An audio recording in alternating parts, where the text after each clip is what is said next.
Namaste, good evening, and welcome to Heritage Trust and Indic Academy to Dr. Rita Sodha ji from the University of Vadodara. Am I correct, ma'am? Yeah, Assistant Baroda. Yes, Professor at the Fine Arts Department. She will be coming to Bangalore on Sunday and conducting a workshop for us for our next Gudiya Sambrahma event, whose theme is Swaraloka. Thank you so much, Rita ji, for joining us today evening. thank you, Aparna ji. It's a great pleasure. Yeah, I'm looking forward to the talk. Thank you so much. I think it's we while we have been able to depict the swaras because of their origin from animal forms. Not a lot of attention has been paid to depicting ragas in their divine form. Could you tell us something about your research in this, especially from the region of Kutch?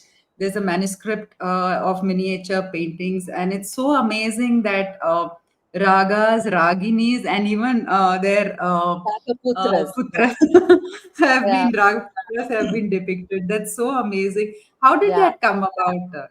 So I think Ragamala was a part of, as one says that right from Bharata's Natya Shastra, ragas were part of performance. So they were always ragas were always there. Music is always there. It's inherent in nature, and it was also constituted as melodies later on, and then it was systematized by different authors, and so that systematization gave rise to texts, which were used as textbooks, or some like for the singers to practice. And how would the ragas be understood, or how would the ragas be remembered? So these musicologists, they devised something that we called a dhyan formula, which, I mean, musicologists call it a Dhyan formula. And the Dhyan formula basically has the imagination of this person who inhabits a particular rag. So it talks about how fair this person is, how powerful or feeble, or whether she's a virahini, or are the raga and ragini together, and all those attributes, of how one would see a person, are part of the Dhyan formula. And the dhyan formula was made so that, when the singer is singing a particular rag, he not only familiarizes himself, but also the audience, that, I'm going to talk about a person who looks like this, who talks like this, who walks like this, and whose temper is like this. And so before he begins the rag, he is basically bringing the soul of the rag, amidst the audience. And that's why, we have people responding. Wawa doesn't come like that. They respond at the right, even if you don't know music, right? So because the Dhyan formula plays a very important role. Now, because the Dhyan formula has got pictorial attributes, because it talks about qualities, it talks about color, it talks about temperament, it talks about background and all, it got interest. I mean, the artists got interested in it.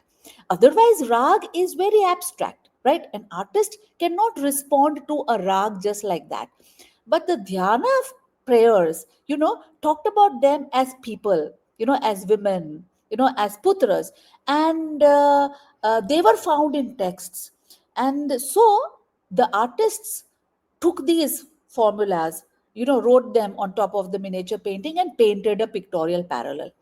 Now, this Ragmala painting was part of a regular painting that was happening in all medieval Indian courts.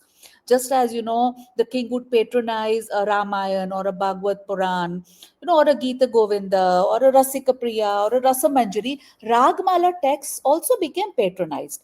And so all courts, whether it's Deccan or the Pahadi schools or the Rajasthani schools or schools in Madhya Pradesh or Kutch, as you mentioned, they would have the Ragmala paintings which were done.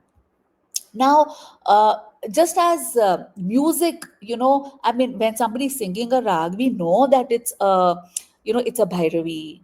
We know that it's a Bhairav, or, we know that it's a Deep, I mean, not Deepak is not sung, but Gaud Malhar, for instance, right?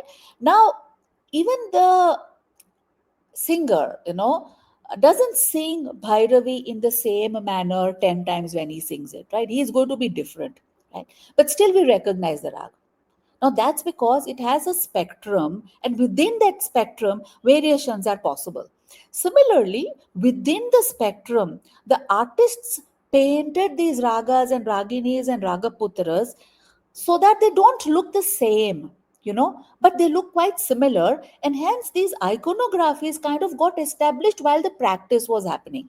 So today we can figure out that, okay, even if the name is not written on the painting, we know that, oh, this could be a Kakubha Ragini, this could be a Gauri, this could be a Shita Malhar, because like the consonants and the aro, avro and everything which is there in a rag, these artists also had a vocabulary that got associated to the Ragmala paintings through the Dhyana prayers which were done. Right? So we have got thousands of Ragmala paintings, which were created in these numerous princely courts all over India. In the description, it says for every raga, there are five raginis and eight ragaputras. So what? And it Yeah, comes to 78, I think. So what is the 84. Yeah, logic? 84. It, Yeah. So, what is the so logic? what you mentioned is something that's called the Meshakarana Ragamala.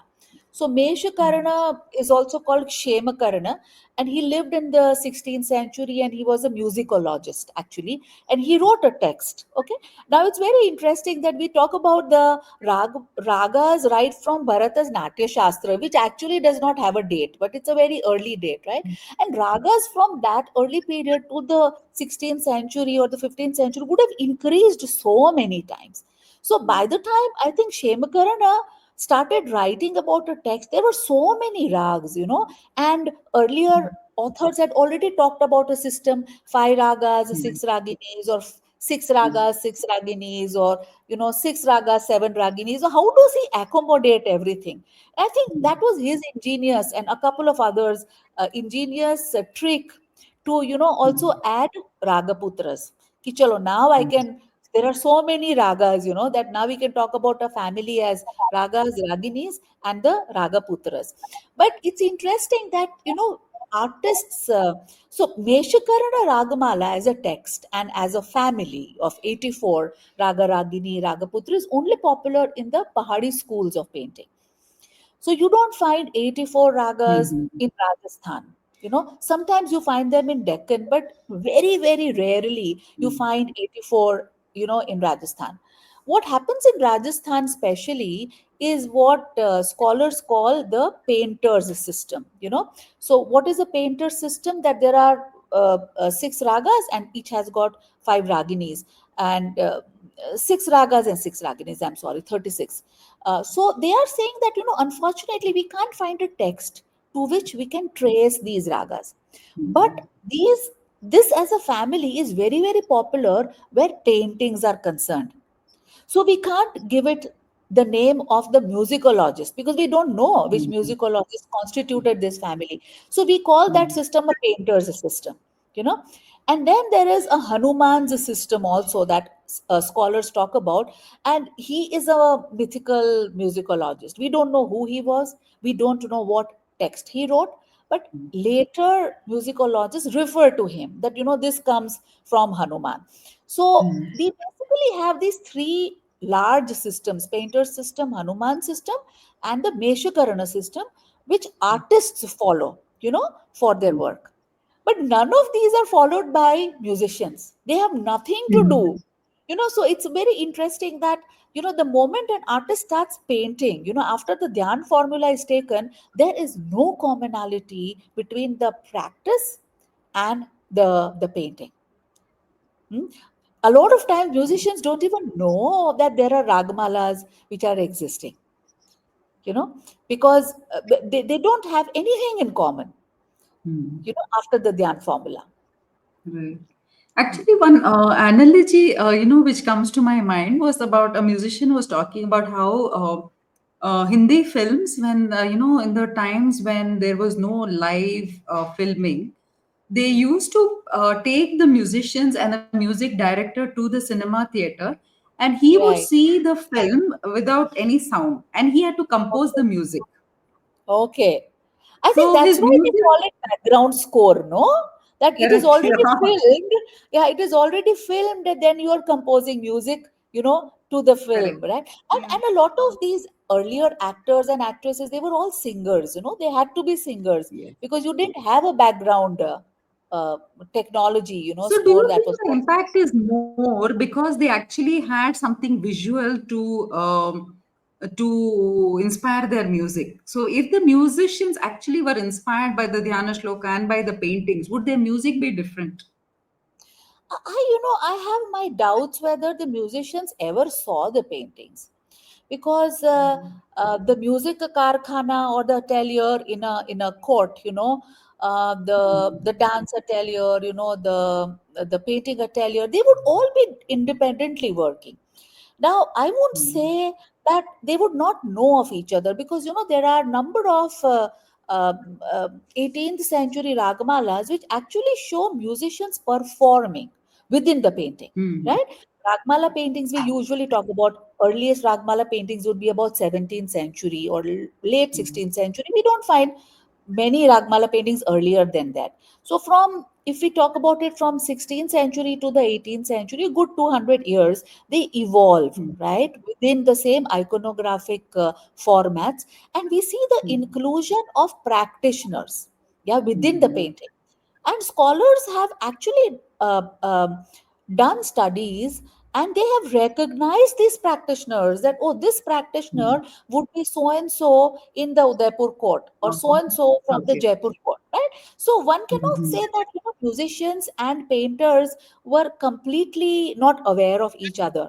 But I don't think in their music practice, painting would have played any role apart from the emotion that it exuded, like todi is a lonesome rag, it's whining, Mm, it's looking for, waiting for its uh, lover, beloved, right? Or Meghamalar, which has a lot of music. I mean not music, what I'm trying to say, the pace of the rain, mm, right? So I think those emotions certainly would be the same for right. the musicians and their rendering of the rags, and the artists and their painting of the rags.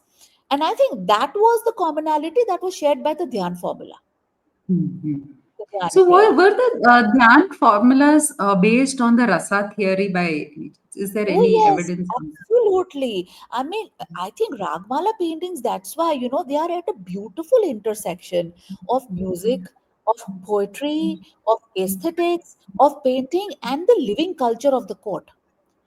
If we can say that in a particular painting we can recognize this singer who was actually there in this particular court, we are talking about contemporary history. We're talking about that Ragmola painting as a historical record of the presence, of a particular singer, in a particular court.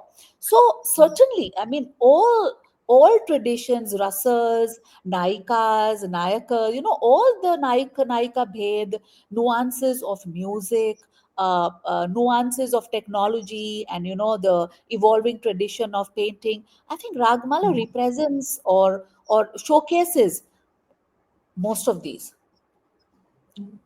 And one last question. In terms of what is the purpose of art and art aesthetics in India, it's very different from how it is in the West, where it is many a time art for art's sake. But in India, all forms of art were always a path to divinity and to access the divine. So, Hmm. would these paintings and our music have any resonance with the overall philosophy of Bharat? Hmm. Yeah.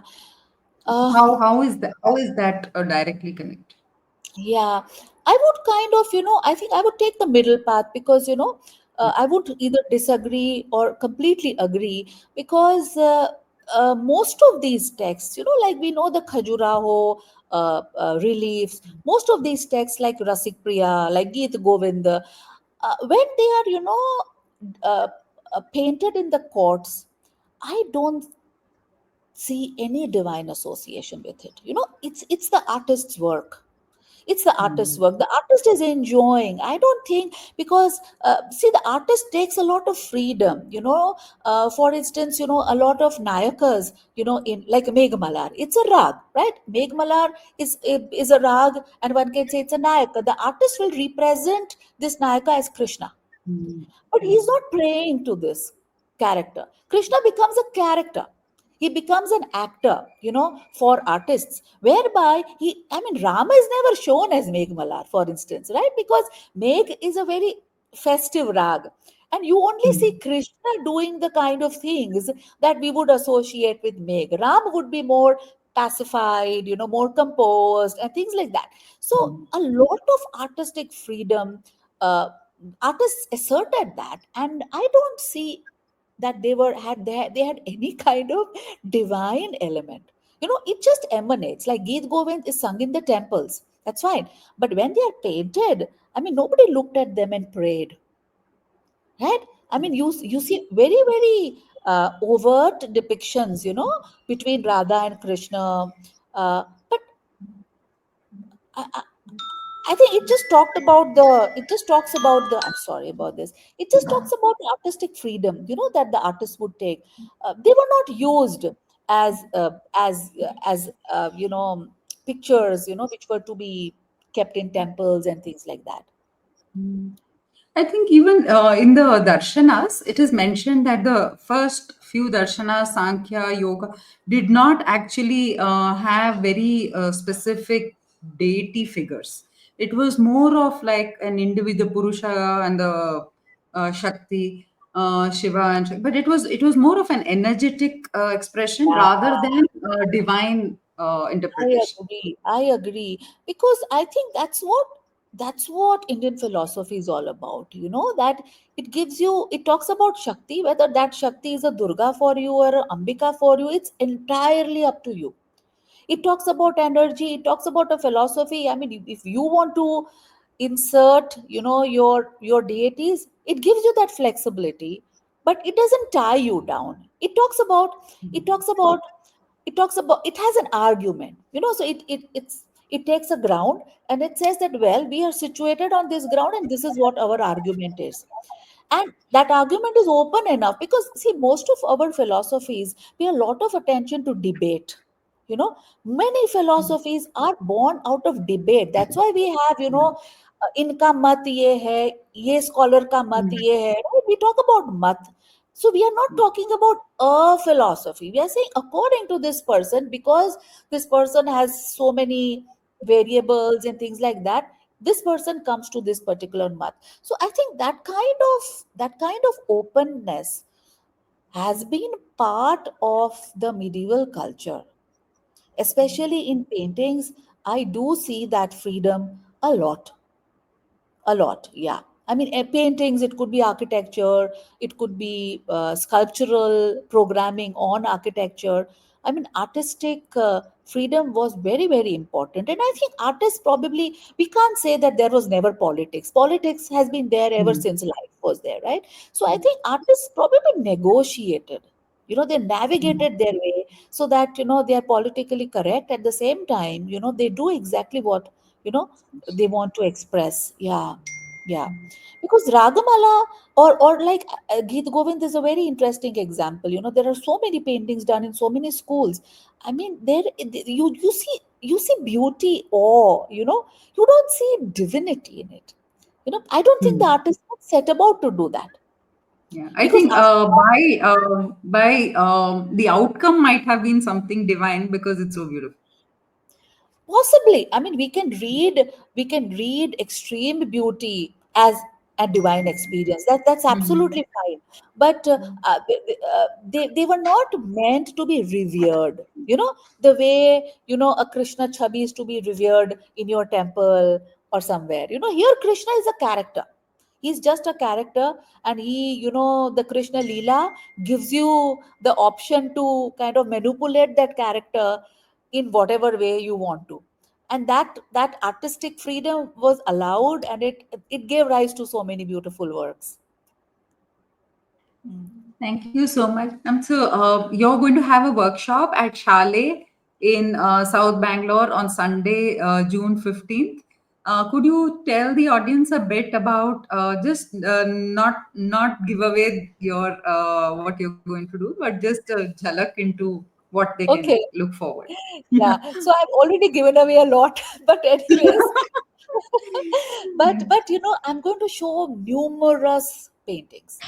I think that's something, because one would, uh, a lecture on ragamala can be done, in half an hour. We can talk about it. But what I'm going to do is I'm going to take this painter's family, and I'm going to talk about each raga and their raginis, and show you so many reproductions. All these paintings are now housed in, very in museums, right? And they were all done under this great patronage, of the Rajasthani Pahadi and the Deccani kings. And then talk about the iconographies, and the nuances. So basically, we'll be looking at Ragamala paintings from the artist's point of view, and part of a long painterly tradition of miniature paintings. Wonderful. Thank you so much, Sarita ji. Looking forward to seeing you in Bangalore and listening to you live and seeing all the beautiful paintings. Thank you so much. It was a pleasure doing this, and I'm looking forward to meeting you all in Bangalore. Thank Thank you. you. Thank Bye bye.